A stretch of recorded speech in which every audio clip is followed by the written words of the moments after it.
أعوذ بالله من شرور أنفسنا ومن سيئات أعمالنا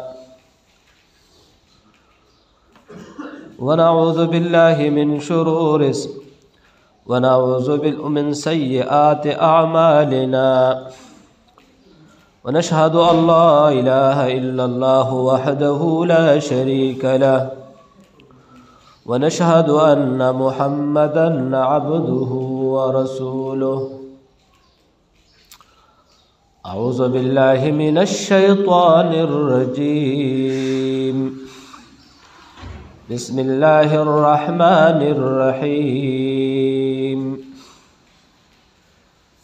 إن الله وملائكته يصلون على النبي يا أيها الذين آمنوا صلوا عليه وسلموا تسليما. زمارة الفجمان در الشريف. اللهم صل على محمد وعلى آل محمد كما صليت على إبراهيم وعلى آل إبراهيم إنك حميد مجيد. اللهم بارك على محمد وعلى آل محمد كما باركت على إبراهيم وعلى آل إبراهيم إنك حميد مجيد. ما تاسو ته تیر شوی جماعت المبارک په ورځ باندې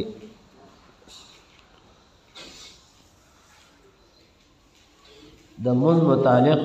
بیان شروع کړو. اهم مسائل الله رب العزت مسائل سرت ورسول.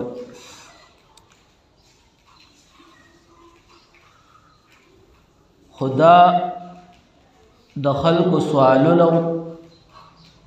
او د هغه جوابات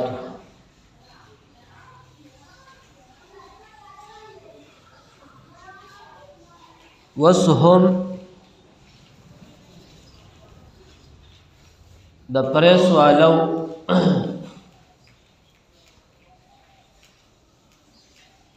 سوالونه کړي دي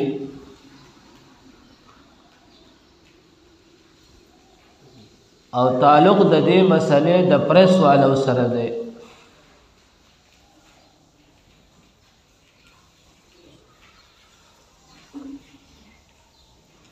او مسله ډیره اهم ده.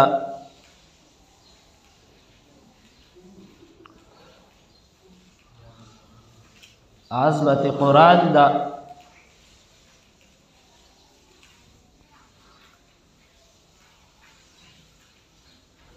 ډیرو ملګرو دا ویلې وای قاری صاحب دا مسله د عوامو ته بیانول فکار دی چې بیان شي.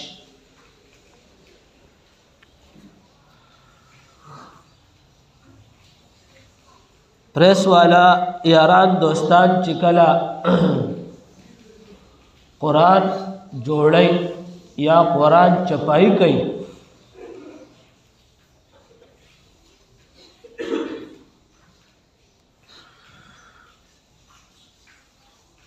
نو بغیر د اودسه د دې چپائی کول یا په دې کې کار کول دا یو مسله شو.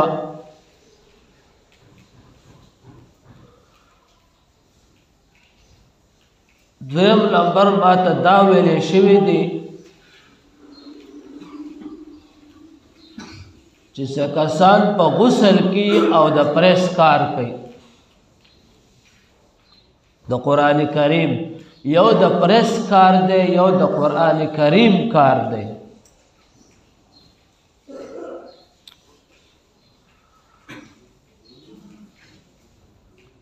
دریم پکې دا راته ویلې شوي دي چې څه بعض یاران دوستان په دې حالت موقع کې نشه کوي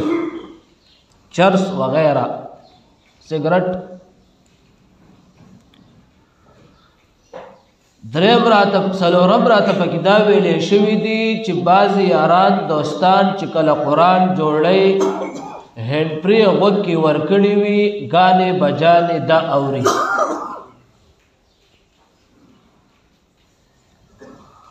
حالانکه دا موقع تدی مسائلو ندا رمضان المبارک آمد کېدو والده بلکې یو جمعو پکې پاتی زما خپل دا معمول له چې رمضان ته 2 میاشتې پاتې شي نو زه د رمضان بیان سٹارټ کم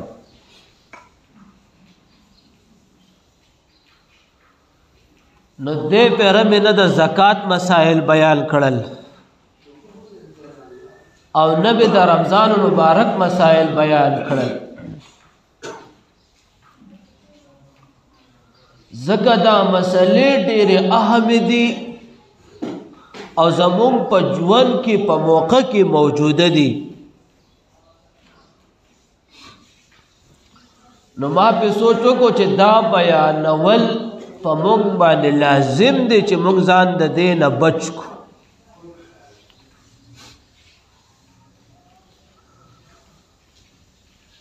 قرآن کریم مبارک کے اللہ رب العزت فرمائی لا یمسه الا المطہرون آیات مبارکہ دے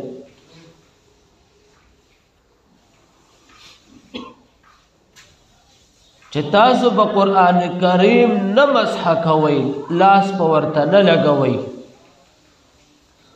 مگر چې تاسو پاک نه یئ مطهرون مطلب ده ده چې د بیا اودسۍ نه پاکې په اودس کې یئ دا د قرآن کریم عظمت ده د تاسو ته وروسته په دې باندې د ادبیت خبره کوم کم چا د قرآن کریم ادبیت کړی دی الله هغه کم مقام ته رسولی هغه ته بیا ویم نو قرآن چې مونږ مسح کوو داسې نه دی ویلی چې تاسو د قرآن تلاوت کوئ تلاوت بیل عمل دی وس یو حافظ قرآن دی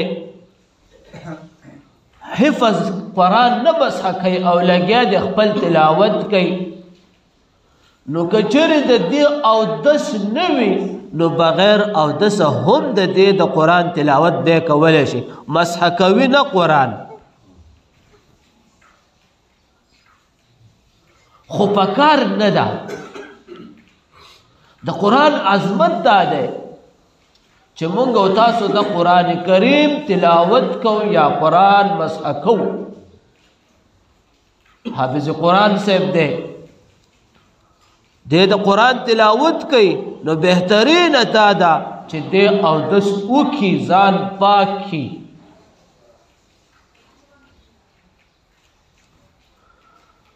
نو لا یمسه الا المطهرون دا حکم دی دې ته حکم وایي لکه مونږ او تاسو چې منځ کوو نو د منځ دپاره پیله اودس وکړو بې اودسه منځ نه کوو نو مونږ او تاسو دا وایو که مونږ او تاسو دا بې اودسه منځ وکړو منځ نه قبلیږي هسې ځان له وخت خراب کو او بعضې علما وایي سړی پې کافر کیږي نو دا یو حکم دی نو لا یمسه الا المطهرون دا حکم دی چې موږ به قرآن اله مسح کوو د قرآن کریم آیات مبارکه شو یا ټول کلام الله شو یا مذهب شو دا چې موږ مسح کوو نو موږ به د هغې لپاره اودس کوو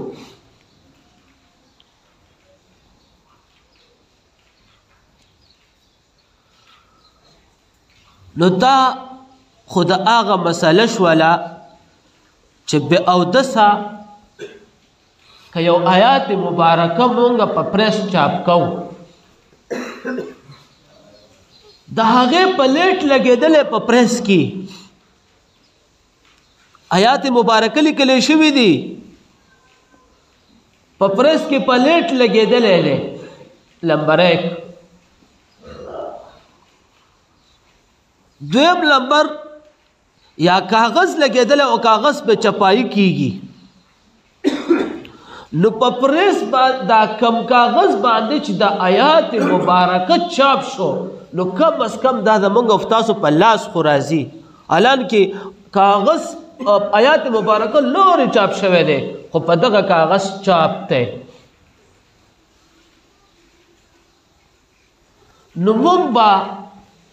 ځکه د دغه کاغذ تعلق د دغه آیات مبارکه سره دی چې یا تې کټ شوی نه وي دا کاغذ یا دا پلیټ غون پلیټ باندې دغه لګېدلی او په مشین کې لګېدلی دی نو موږ به د دې دپاره اودس کوو بې اودسه به دا عمل نه کوو دا زموږ او ستاسو حالان کې د مالک د پریس چې کم دی د هغې سره د دې څه خبرې تعلق پکار ده چې دې خپلو معاملینو ته ووایي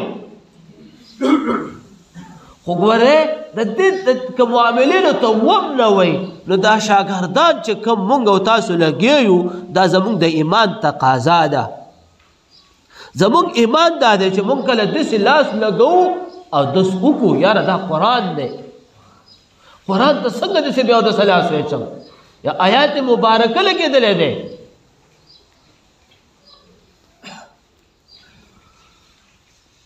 بیا په غسل کې دغه شانتې کار کول انسان په غسل کې دی نو قرآن ته لاس لګول خو لا لویه خبره ده د الله په دې ځمکه باندې ګرځېدل ممنوع دي ګوره انسان په غسل کې دی او دی خپل غسل ایستی شي نو بهتر دا ده چې دی غسل وباسي علما لیکي یو پیشیمان دی یا طالب العلم دی او په ده باندې په جماعت کې غسل واوړېدو دی به څه کوي یا تبلیغ والا حضرات دي نو علما ول ترتیب دا ذکر کړی دی چې دی به لومیالونه ځان ته واخلي یو لومیال به مخې ته ځان ته واچوي په هغه به خپه کېږي بیا به بل لومیال مخې ته په دې ترتیب به ځان د مسجد نه وباسي د مسجد په مذهب د مسجد په ځمکه باندې د مسجد په سب باندې په مسله باندې به خپه نه دي دومره سخت وعید دی دا خو د الله په ځمکه باندې ګرځېدل دا ممنوع دی تاسو ته غسل استی شي یا ته بیمارې ناجوړه یې ستا عذر دی غسل نشي استی بیا تعالی الله رب العزت یو بل حکم رالیږلی دی چې هغې ته وایي تیمم به وی نو هغه خو تاسو ته ما وویل چې ډېره لویه خبره ده چې موږ او تاسو بیا قرآن ته لاس ولګو په غسل کې دا زمونږ او ستاسو د ایمان هغه جذبات چېرته لاړ خو پوه شه چې داسې عمل وشو داسې کار وشو نو دا کس دې پوه شي زما ایمان نشته دې پوه شي چې زه کار کوم خو دا یو ظلم کوم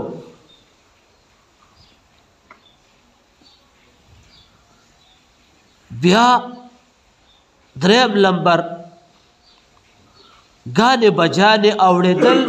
د قرآن کریم کار کے د اسلامیات کار کے د غشانت قرآن جوڑے اسلامیات جوڑے او بیا تا هیډرال غوکی ورکړی وي یا تا ځان ته سټیپ لګولې وي او غانې بجانې اوریدل نو ګوره دا غانې بجانې اوریدل په خپل دا حرام دی ممنوع دی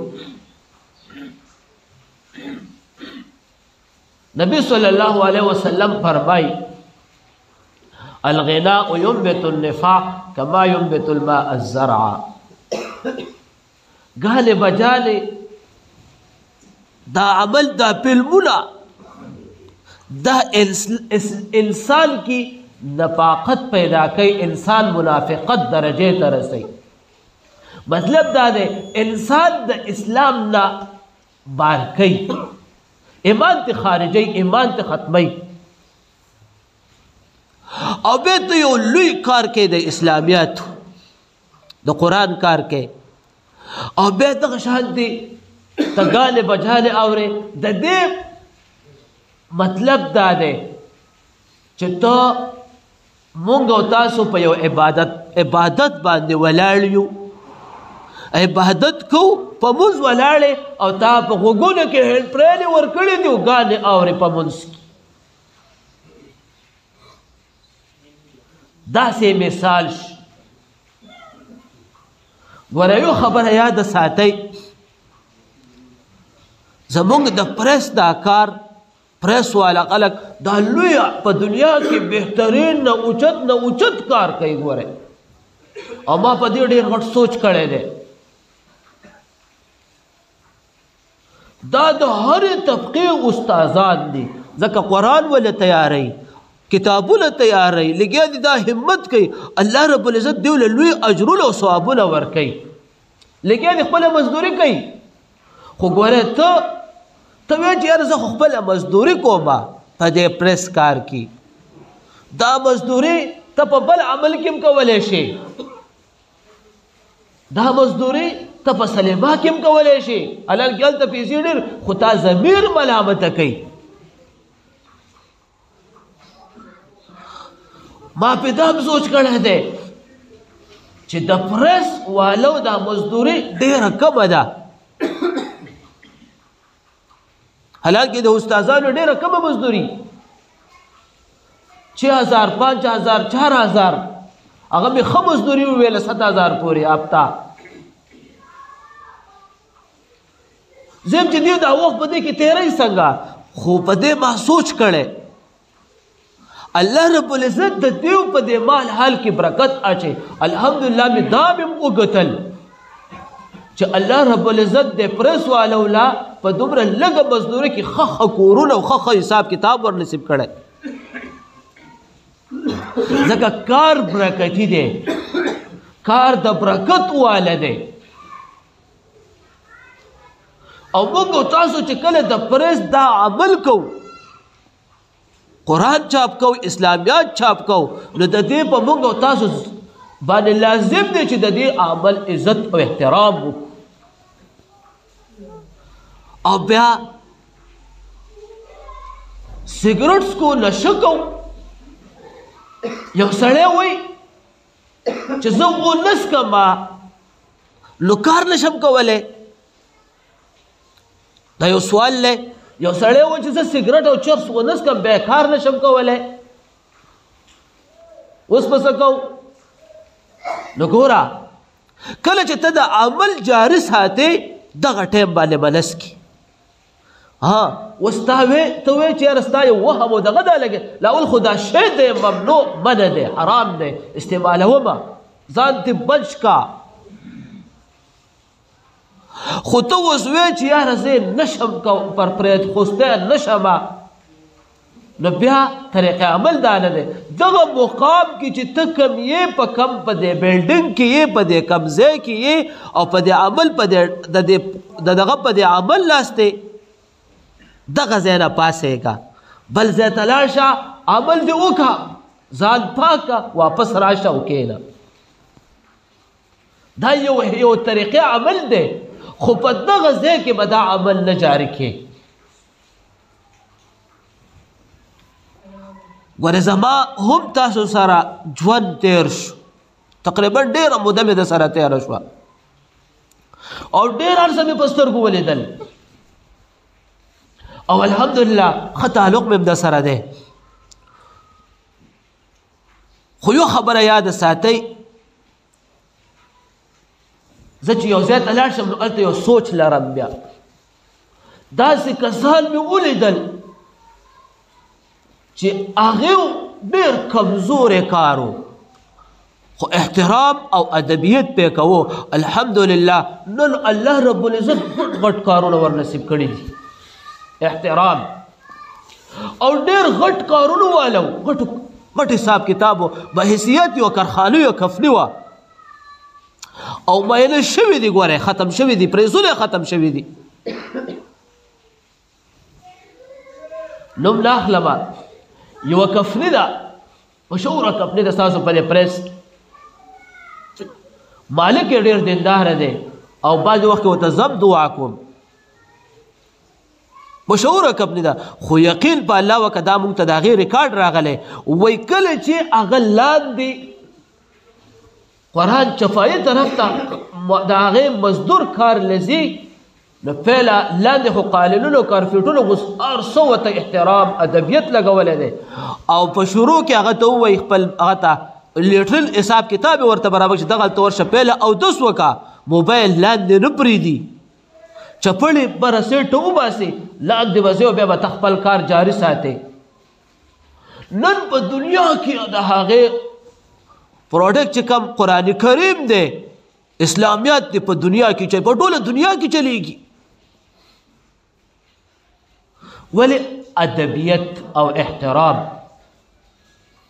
چې موږ او تاسو دغه کپړې والا څوک و زموږ او ستاسو په شان د عام شخصیت و نو موږ او تاسو احترام او ادبیت وکړو الله رب العزت به موږ او تاسو له دا مقام را نصیب کړي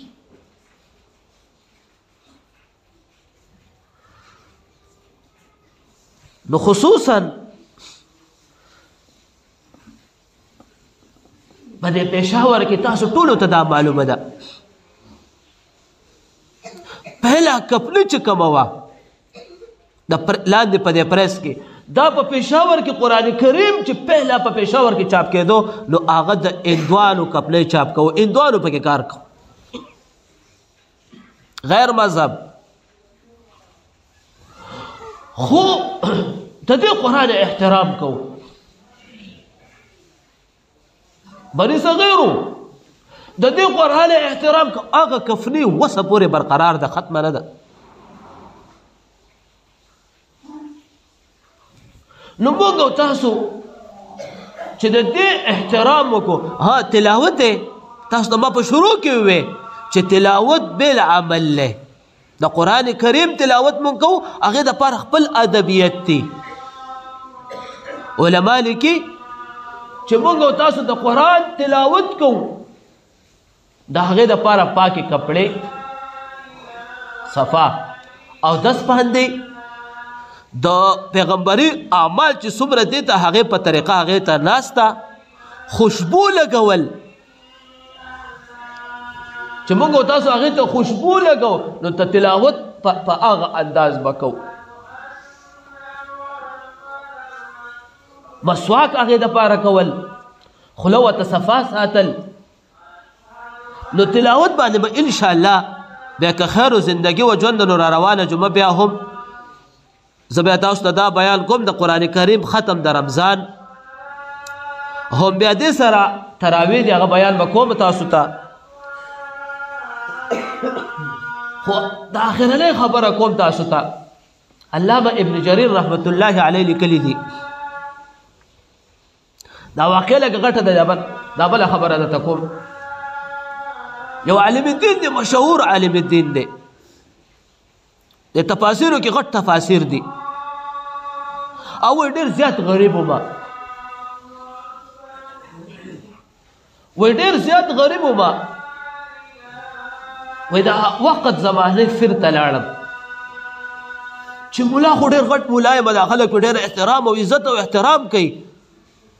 خو مالي پوزیشن مې ډېر کمزور او ډېر کتابونه مې ولیکل د دې نورو کتابو موږ ورته منطق وایو فلسفه عقاید ډېر کتابونه دې کې راځي چې دا مې ولیکل مالي پوزیشن مې ډېر کمزوری دی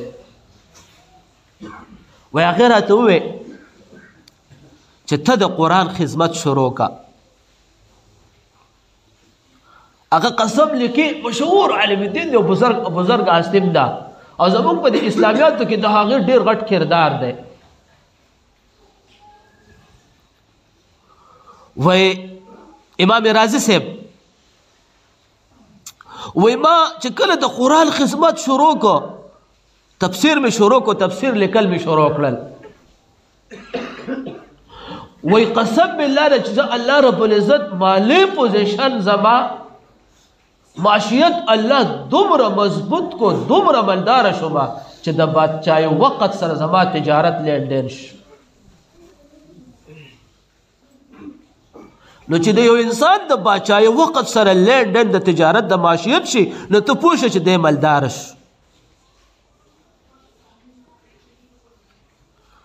نو په موږ او تاسو چې نن موږ دا حالات دي وجه دا ده چې موږ او تاسو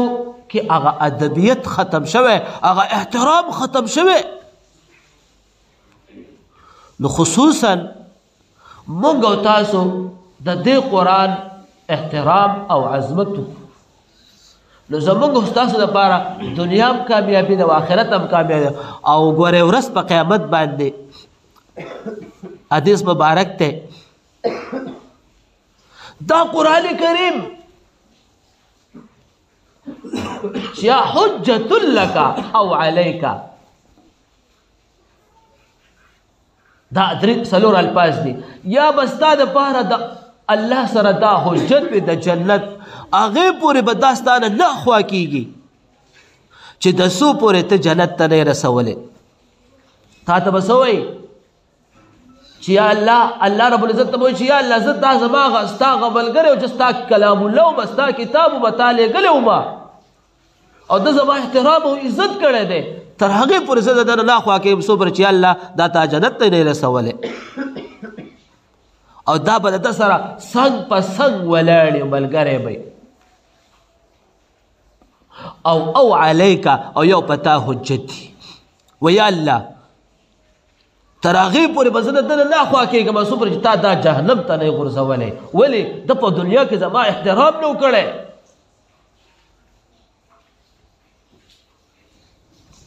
د زما عزت نه و کړی. نو مونږ او تاسو ټیم نشته او مونږ او تاسو د دې قرآن کریم عظمت وکړو، د دې چې کم کو لاندې خصوصا په ځمکه. ما ته بعضې وخت کې دا خلک خبره کوي خو ټیم نشته، خیر سورې دوه لفظونه درته ویم. وایي عرب چې په سعودي عرب کې په بیت الله شریف کې قاري صاحب چې کله ختم قرآن کریم کوي نو عرب پسې قرآن نیولی او چې کله سجدې ته ځي نو په ځمکه یې کېږدي. دا خبره ډېره راځي. هم په مدینه کې نو زه ورته ویم د هغې دا پوزیشن دی چې نه د هغې نه هغه علم چې څومره دی علم هغه عجمو ته منتقل شوی دی. نن عرب چې راغلی د هغې نه دی، محمد صلی الله علیه وسلم عربي و او موږ دا علم موږ زده کړی د عربو نه دی، صحابه عربي و اکثریت سره. او نن علم منتقل عجمو ته دی. نن عرب چې علم زده کوي نو د عجمو په کتابونو کې زده کوي. امام بخاري صاحب دا عجمي و، بخارا و روس علاقه ده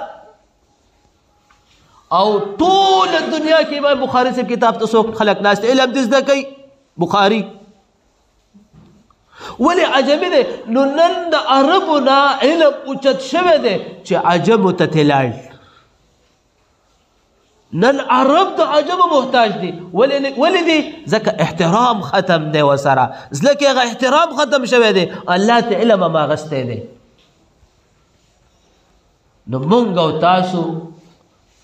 چې ځان په دنیا کې هم کامیابول غواړئ او په آخرت کې د دې قرآن سره د دې اسلامیاتو سره او د دې علماو سره او د دې علم سره محبت وکړو نو قسم بالله دی دا هغه عرب چې کله قسم خوري کنه وای رب کعبه دا مضبوط قسم ښه رب کعبه. نو زم تاسو ته رب کعبه قسم خورم ښه چې ګوره په دې کې کامیابي ده، دنیا هم کامیاب او آخرت هم کامیاب. او چې او بیا هم درته قسم خورم رب کعبه، خو که چا عزت ونه کړو نو دنیا هم ذلیل او آخرت هم ذلیل. نو الله دې موږ تاسو د قرآن کریم عظمت را نصیب کړي. الله دې زموږ تاسو په زړونو کې د قرآن کریم عظمت واچولی کړي. الله دې موږ تاسو د دې بې ادبۍ نه دا زموږ د زړونو نه الله د دې بې ادبي مېټاو کړي. واخر دعوانا ان الحمد لله رب العالمين.